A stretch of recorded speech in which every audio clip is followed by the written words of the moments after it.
नमस्कार दोस्तों। सबसे पहले तो आप सभी का स्वागत है चावला एजुकेशन ऐप पर। दोस्तों, आप किसी भी पाठ्य योजना के लिए हमारे चैनल से आप जुड़ सकते हो, चाहे आपका विषय कोई सा भी रहा हो। तो आप हमारे चैनल से जुड़े रहे, जिससे आपको सभी प्रकार के लेसन प्लान यहाँ पे, चाहे वो माइक्रो टीचिंग हो या फिर सामान्य दैनिक पाठ्य योजना। चलिए दोस्तों, आज की पाठ्य योजना जो कि है संस्कृत गद्य की पाठ्य योजना, और जिसका प्रकरण यानी शीर्षक है सिद्धि मंत्र। सिद्धि मंत्र के बारे में आज इस विषय में चर्चा करने वाले हैं। कक्षा की अगर बात करें तो कक्षा 9 के लिए बनाई गई पाठ्य योजना है। ठीक है, तो सबसे पहले देखिए, जब भी आप एक कक्षा के अंतर्गत देखिए, आपको इस पाठ्य योजना बनाते समय जब कॉपी पेस्ट करना है वो तो सामान्य आप कर ही लोगे, उसमें मेरे करने की कोई बात नहीं, क्योंकि उसी लिए आप आते हो। लेकिन अगर आप कोई सीखने के लिए आए हैं तो ज़रूर आप हमारे चैनल को ज्वाइन कर सकते हैं।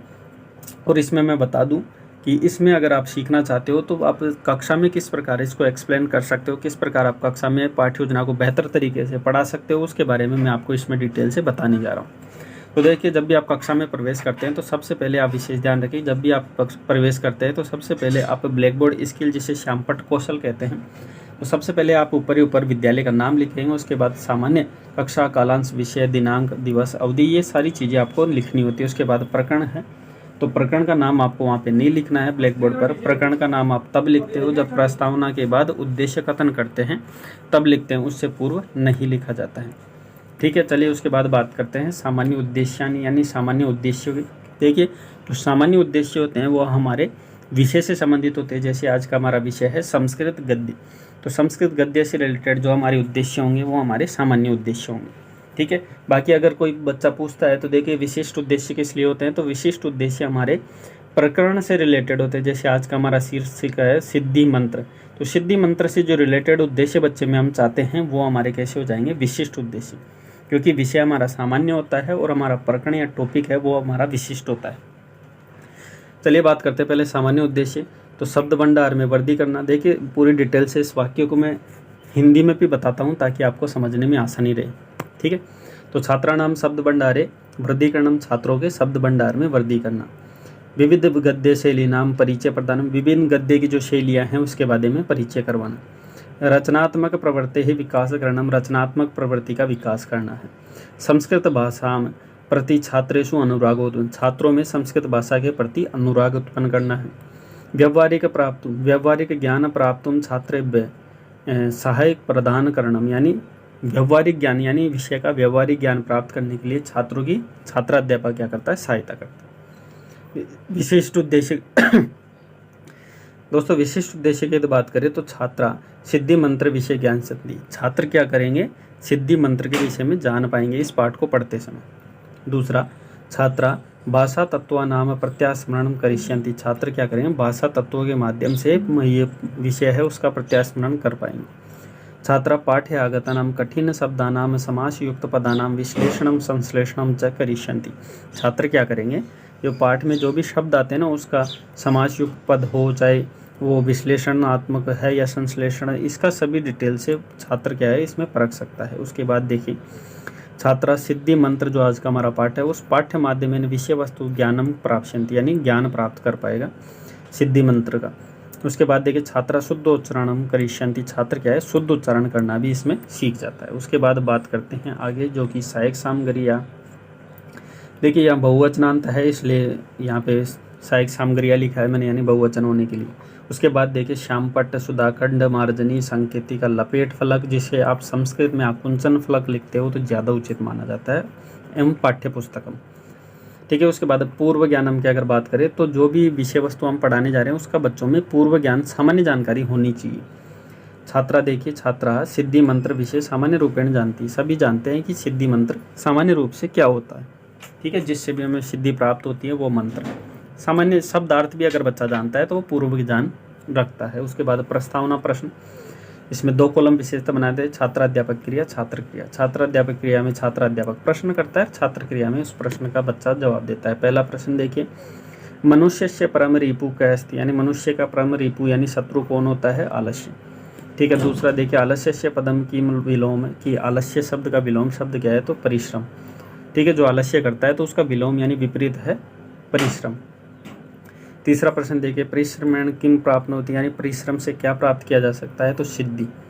चौथा देखिए, सिद्धे मूल मंत्रम किम अस्ति, यानी सिद्धि का मूल मंत्र क्या है, संभावित उत्तर है इसमें छात्राध्यापक अगर चाहता है बच्चे से पूछना, अगर बच्चा जानता है तो बताने का प्रयास करता है, नहीं जानता है तो इसमें संभावित उत्तर देकर बच्चा समस्यात्मक हो जाता है, जिससे छात्राध्यापक अपना अगला सोपान करता है जो कि है उद्देश्य कथनम। प्रियांश छात्रा अद्य वयम सिद्धि मंत्र विषय अध्ययनम करिष्यामि, कि आज हम सिद्धि मंत्र के बारे में विस्तार से अध्ययन करेंगे। उसके बाद प्रस्तुतिकरण में 3 कॉलम विशेषता बनाए जाते हैं। छात्राध्यापक कथन, इसमें छात्राध्यापक अपनी बातें रखता है। छात्र कथनम, इसमें छात्र अपनी बातें रखता है। एवं श्यामपट कार्यम यानी या फिर श्यामपट सारांश भी इसे कहते हैं। इसमें क्या होता है कि जो भी छात्राध्यापक विषय वस्तु आधारित जो भी चीज़ें बताता है वो श्यामपट के माध्यम से बच्चों को समझाता है। ठीक है, आगे हम देखेंगे जैसे अशुद्धि संशोधन हो, काठिन्य निवारण इत्यादि, ये सभी चीज़ें छात्राध्यापक क्या करता है, ब्लैक बोर्ड के माध्यम से बच्चों को समझाता है। सबसे पहले विषय वस्तु उपस्थापनम होता है, जिसमें रामदास डॉट डॉट करके इसमें जातम करके, यानी मतलब पूरी डिटेल से यहाँ पे पाठ आप लिख भी सकते हो, चाहे तो आप, क्योंकि पाठ्य पुस्तक माध्यम से पढ़ाते हो तो पाठ्य पुस्तक में चीज़ें लिखा है, यानी विषय वस्तु का उपस्थापन करने के लिए यहाँ पे ये चीज़ें दर्शाई जाती है। जिसमें सबसे पहले आदर्श वाचन होता है। आदर्श वाचन में क्या होता है कि छात्राध्यापक कक्षायां सम्मुखे यति गति विराम आदि चिन्हानम आरोह अवरोह पूर्वकम स्पष्टम आदर्श वाचनम करिष्यति, यानी इसमें छात्राध्यापक क्या करता है, सबसे पहले आदर्श वाचन करता है और बच्चे उसको ध्यानपूर्वक सुनते हैं। ठीक है, छात्राध्यापक, क्योंकि एक अध्यापक होता है वो आदर्श रूप में होता है, इसलिए वो जो भी वाचन करता है वो आदर्श वाचन कहलाता है। ठीक है, अनुवाचन में क्या होता है कि अनुकरण वाचन क्या होता है कि जब छात्राध्यापक कुछ विषय वस्तु पढ़ देता है तो उसके बाद बच्चों को भी पढ़ाने के लिए निर्देश देता है, तो अनुकरणाय निर्देशयति, यानी अनुकरण वाचन के लिए निर्देश देता है। और बाकी जो बचे हुए छात्र हैं वो ध्यानपूर्वक सुनते हैं, क्योंकि अनुकरण करने के लिए छात्राध्यापक सभी को तो एक साथ कह नहीं सकता, तो कुछ बच्चों को कहता है। अशुद्धि संशोधन, अब जब बच्चा पढ़ता है तो उसमें कुछ अशुद्धियाँ हो जाती है तो उनका शुद्धिकरण छात्राध्यापक ब्लैक बोर्ड के माध्यम से बच्चों के सामने करता है। उसके बाद काठिन्य निवारण, यानी कठिन शब्दों का जो, यानी बच्चा पढ़ते समय कहीं ना कहीं कठिनता महसूस करता है, कुछ कठिन शब्द होते हैं जिनको बच्चा प्राय समझ नहीं पाता। ठीक है, उनका क्या करता है, पहले छात्राध्यापक क्या है, ब्लैक बोर्ड के माध्यम से उनका अशुद्धि संशोधन के बाद उसका काठिन्य निवारण करता है। जहाँ पे कुछ शब्द है उनका पहले ही अर्थ बता देता है। उत्थाय यानी उठकर, नित्य कर्मण यानी दैनिक कार्य, श्रम में श्रम या परिश्रम, अत्रैव यानी यहाँ, पैतृक धनम यानी पितृक संपत्ति। ठीक है, यहाँ पे है शकलम यानी संपूर्ण। उसके बाद देखिए आगे बढ़ते हैं, भाषा अनुवाद। भाषा अनुवाद का मतलब है सामान्यतः जो संस्कृत है उसका ट्रांसलेट हिंदी में करना, यानी जो भी भाषा में बच्चे अच्छे से समझते हैं उस भाषा में ट्रांसलेट करना, वो ही भाषा अनुवाद कहलाता है, जिसमें देखिए छात्राध्यापक ध्यानपूर्वक सुनता है। उसके बाद देखिए अगला सोपान है मौन वाचनम, इसमें छात्राध्यापक बच्चों को निर्देश देता है कि आप शांत रहते हुए विषय वस्तु का वाचन करें। उसके बाद क्या है कि सभी वाचन, बच्चा मौन वाचन करता है, सभी बच्चे। उसके बाद विचार विश्लेषणात्मक प्रश्न, इसमें बच्चा क्या करता है कि छात्र अध्यापक कुछ विचार विश्लेषण करने के लिए कुछ प्रश्न देता है, जिसे बोध प्रश्न कहा जाता है। जिसमें पहला प्रश्न देखिए, रामदास कुत्र निवसन्ति, ये जो रामदास हैं वो कहाँ निवास करते, तो नारायणपुर में निवास करते हैं। यहाँ पे बच्चों का ज्ञान जानने के लिए प्रश्न किए जा रहे हैं। उसके बाद दूसरा, ब्रह्म मुहूर्त यानी ब्रह्म मुहूर्त में उत्थाय उठकर रामदास किम करोति, रामदास क्या करता है, तो नित्य कर्माणी यानी जो नित्य कार्य हैं वो करता है। पैतृक धनेन धनवान के आसित, जो पिता की संपत्ति से धनवान है वो कौन था, तो वो धर्मदास था।